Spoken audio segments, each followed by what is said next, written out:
Vous m'avez manqué. Ah ouais, vous m'avez grave manqué. À un moment, je me demandais, attends, quand est-ce que je veux faire une vidéo pour ma communauté, pour mes étoiles, pour les hommes soleil de mes étoiles? Est-ce que ça y est, il avait des news, je ne dormais pas. Je ne blague pas. En plus, c'est vrai. Alors, vous avez le choix aujourd'hui de me regarder moi ou de regarder mon portrait. Il m'a été offert par mes étoiles en action. J'adore les cadeaux, n'hésitez pas. Tant que vous avez envie de me faire un cadeau, hein, appelez l'assistante, donnez-lui ce que vous voulez. Moi, j'adore. Et c'est un groupe de femmes que je coach depuis début de l'année. Et on a une conférence tous les mois. À ce propos, le 20 novembre, on a notre 11e conférence de l'année qui va être suivie de la dernière, la 12e, qui se fera le jour de la dédicace de mon deuxième livre, après avoir parlé de ce que je pense des femmes.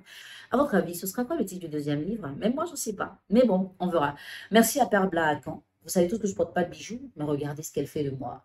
Et tout le monde me dit que ça me va. J'espère qu'on ne me ment pas. Hein. Qu'est-ce que vous en pensez? C'est top, non? Alors, aujourd'hui, je parle d'un sujet qui est assez sensible, un sujet intéressant, un sujet intelligent pour des personnes qui ont envie de mêler des réflexions et comprendre pas mal de bonnes choses. Je ne suis tellement pas habituée aux bijoux que voilà, ça me sort tout seul des oreilles. On va se débrouiller. Ok, toi, tu restes là, tu ne bouges plus. Est-ce que vous savez que les hommes n'aiment pas les femmes qui sont autonomes? Est-ce que vous y avez déjà pensé? Je ne suis pas sûre. Ce à quoi on est habitué, ce qu'on entend au quotidien est carrément différent de ce que moi, Nel, de mon mètre 59, je vous raconte aujourd'hui dans cette vidéo, mais c'est un message qui est vrai. Hein. Je ne vous dis pas forcément des choses que vous allez accepter d'entendre, je vous dis des choses qui sont assez justes, qui vous permettent de réfléchir et de prendre de bonnes décisions, n'est-ce pas? Alors, on boit un peu d'eau, on va faire une petite pause et quand on revient, on débat de tout ça.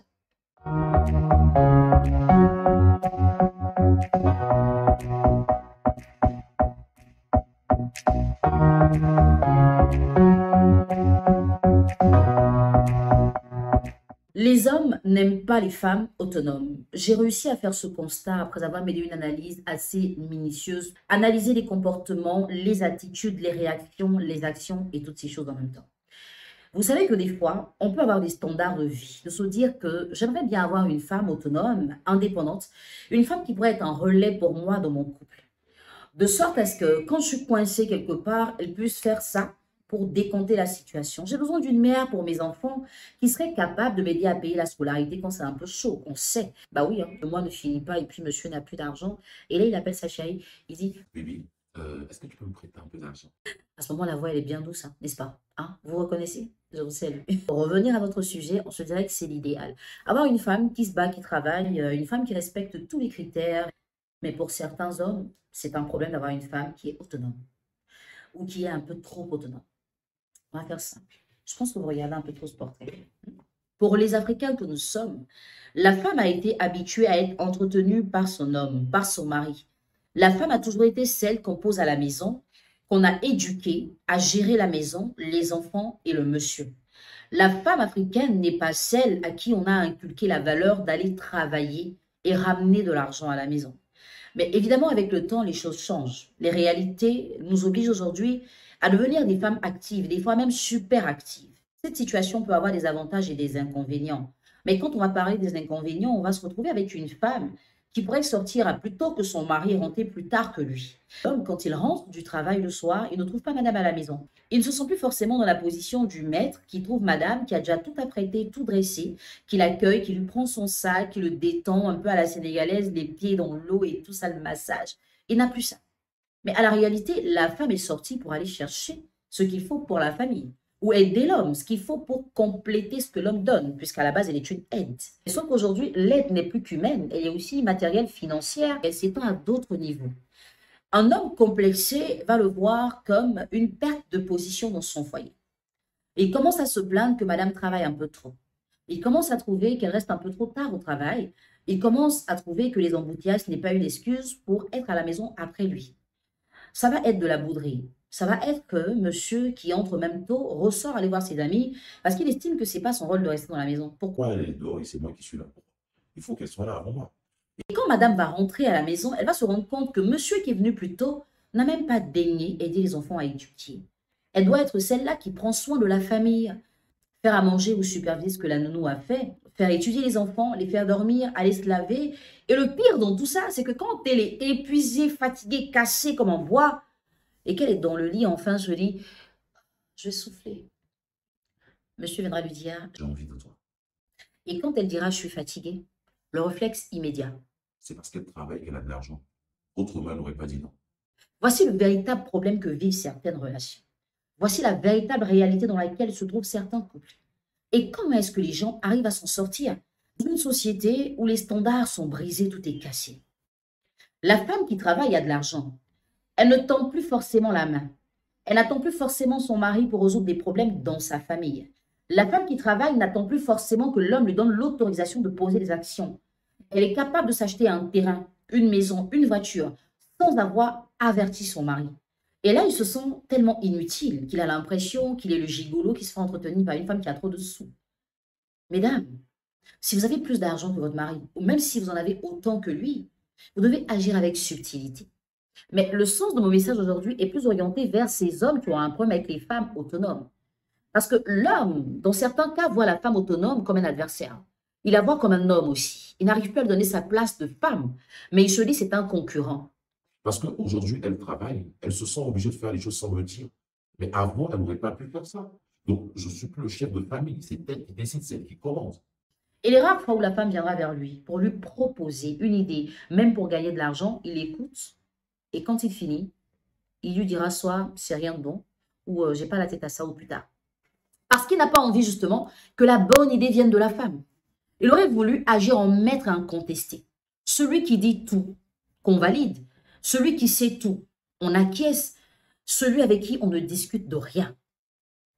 Et la femme commence à se sentir lésée, abandonnée. Voici comment elle va se retrouver vers des amis qui vont lui dire « Mais arrête de lui parler de ce que tu fais. Hein? Pourquoi tu lui racontes ce que tu fais? Il ne mérite pas ça. Un autre homme t'aurait soutenu, il t'aurait encouragé. Pourquoi toi, tu es tout le temps en train de raconter des choses à un homme alors que toi-même, tu sais que quand tu lui parles, il ne t'écoute pas. » Le genre d'ami pas très sage, mais que vous avez tout un. Et moi, en tant que coach certifié en développement personnel et en gestion matrimoniale, je vous dirais, la première plaie de ce genre de situation, c'est l'homme qui n'a pas compris le sens pour lequel vous travaillez. C'est l'homme qui vous voit comme un adversaire au lieu de vous voir comme un partenaire. Mais c'est aussi vous qui, des fois, à cause d'un boulot que vous avez, d'un salaire régulier que vous percevez, vous commencez à vous sentir un peu maîtresse des lieux. Ou même au-delà d'être maîtresse, vous voulez être le chef de famille. Vous décidez de tout, faites comme vous voulez. Hein. Monsieur dit, on va inscrire les enfants dans une école publique. Et comme madame a les moyens d'inscrire les enfants dans une école privée, elle va les inscrire au privé. Elle a les moyens pour payer. Voici la simple analyse qu'il fait. Madame qui dit à son mari, je vais effectuer un voyage. Et monsieur qui lui dit, attends, je ne suis pas prêt à te donner de l'argent. Elle dit, ok. Et quand il rentre le soir, chérie, j'ai pris mon billet. Je pars dans 2 semaines. Enfin, je suis l'homme ou je ne suis plus l'homme? Voici en vrai ce qui pourrait faire qu'un homme déteste d'avoir une femme autonome. Parce qu'il a l'impression que la femme comprend l'autonomie comme la rébellion. Il a l'impression que la femme voit l'autonomie comme une occasion de se foutre de son mari, de le rabaisser et de ne plus lui donner sa place. Mais quand une femme est autonome et qu'elle sait rester à sa place, elle sait écouter, comprendre, elle sait tenir sa maison sans marcher sur les plates-bandes de son mari, les choses vont bien. Mais ici, on a affaire à un homme complexé, comment on gère? Messieurs, décomplexez-vous. Si vous êtes d'accord que la femme est une aide, vous devez donc comprendre que l'aide vient renforcer ce que vous n'avez pas. Vous pouvez ne pas avoir autant d'argent que votre femme. Il arrive des fois où c'est chaud, on sait. Ou même si vous avez plus d'argent qu'elle et qu'elle a son argent à elle, il ne faut pas la voir comme celle qui vient vous voler la vedette. Vous êtes dans un partenariat de vie, vous n'êtes pas sur un ring. Hein? Ce n'est pas un clash, ce n'est pas un face-to-face. C'est ensemble, on est fort, on est un, unis pour nos enfants et pour l'harmonie de notre famille. Si vous estimez que l'activité professionnelle de madame pose un problème à l'équilibre de la famille, discutez-en avec elle, dans le respect, dans la considération. Proposez-lui des idées, des stratégies, pourquoi pas. Pas forcément dans le lit, parce que des fois, ça peut être très houleux. Vous pouvez aller quelque part. Hein. Il y a le jardin botanique, moi j'y vais assez souvent.